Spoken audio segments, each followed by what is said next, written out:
Anonymous is a brutal and surprisingly intelligent action thriller directed by Ilya Naishuller that represents one of the most satisfying explorations of the everyman-turned-killing machine genre in recent years. Released in 2021 and written by Derek Kolstad, creator of the John Wick franchise, the film perfectly balances raw action with compelling character development, creating a cinematic experience that is both thrilling and moving in its exploration of masculinity, family, and identity. The story centers on Hutch Mansell, played in a transformative performance by Bob Odenkirk, known for his comedic work in Better Call Saul.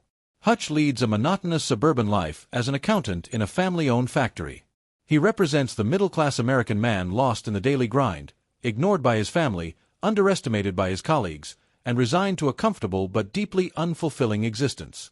Hutch's domestic life is characterized by a palpable sense of emotional detachment and relational stagnation. Married to Becca, Connie Nielsen, and the father of 2 teenage children, he lives in a suburban home where family routines unfold with clockwork precision, but where true intimacy and connection seem long gone. Family meals are silent, conversations are superficial, and there's a tangible sense that everyone in the family is simply going through the motions of family life without true emotional engagement.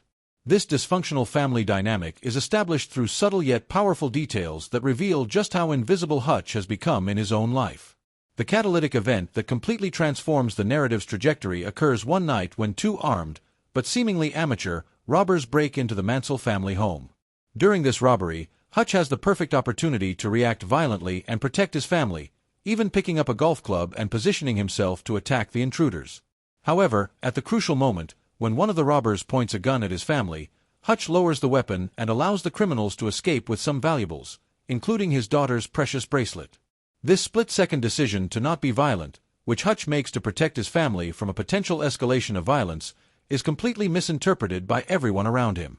The police view him as a coward, neighbors whisper about his lack of traditional masculinity, his son is disappointed by his father's apparent weakness, and even Becca, while rationally understanding the decision, seems to silently question her husband's ability to protect the family. The narrative genius lies in the gradual revelation that Hutch is not the ordinary man he seems.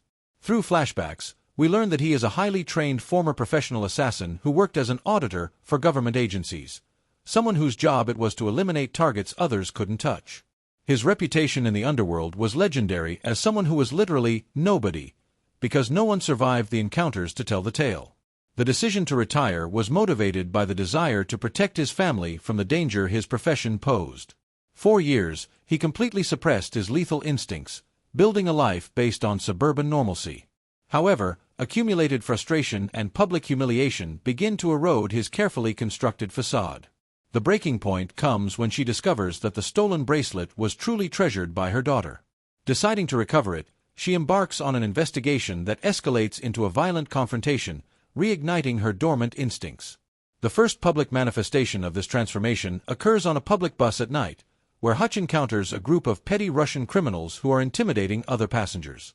Initially trying to ignore the situation, Hutch eventually intervenes when he sees a young woman being harassed.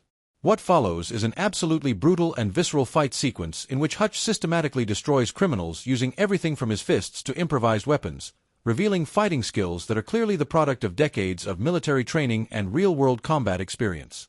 This bus fight sequence is shot with an intensity and realism that immediately sets the tone for the rest of the film.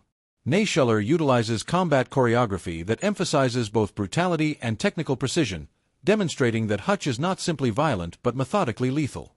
Unfortunately, one of the criminals is the brother of Yulian Kuznetsov, Alexei Serebryakov, a powerful Russian mafia boss. Yulian is portrayed as a sophisticated but unstable criminal who combines business acumen with unpredictable violence. When he discovers that his brother has been hospitalized by a suburban nobody, Yulian cannot tolerate such an affront. Research into Hutch gradually reveals his opponent's true nature, creating an escalation where both realize they are in a much more dangerous situation than they anticipated.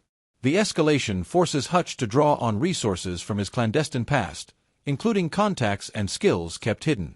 The transformation is gradual but inexorable, showing how certain identities can never be completely abandoned. As his true nature becomes apparent, the family must reconcile the man they thought they knew with the reality of his hidden identity. Becca faces the disturbing revelation of having lived with someone whose past was unknown, raising questions about trust in intimate relationships. Hutch turns to allies from the past, including his father Harry, Christopher Lloyd, also a former operative with preserved lethal skills, and his half-brother David, RZA, who maintains contacts in the intelligence community. The final confrontation takes place in an abandoned factory that Hutch transforms into a death trap, using combat skills and tactical intelligence to offset his numerical superiority. The battle is structured as a series of escalating confrontations where you must utilize different aspects of your skills. Bob Odenkirk delivers a transformative performance, perfectly balancing the initial mundanity with the ferocious intensity that emerges. His extensive physical training makes the action sequences compelling. Alexei Serebryakov creates a memorable antagonist, avoiding caricature to present a criminal who is simultaneously rational and unpredictable. Connie Nielsen deftly navigates the challenging role of a wife processing devastating revelations about her husband. Nobody represents an intelligent exploration of masculinity, identity, and the consequences of trying to completely escape one's past.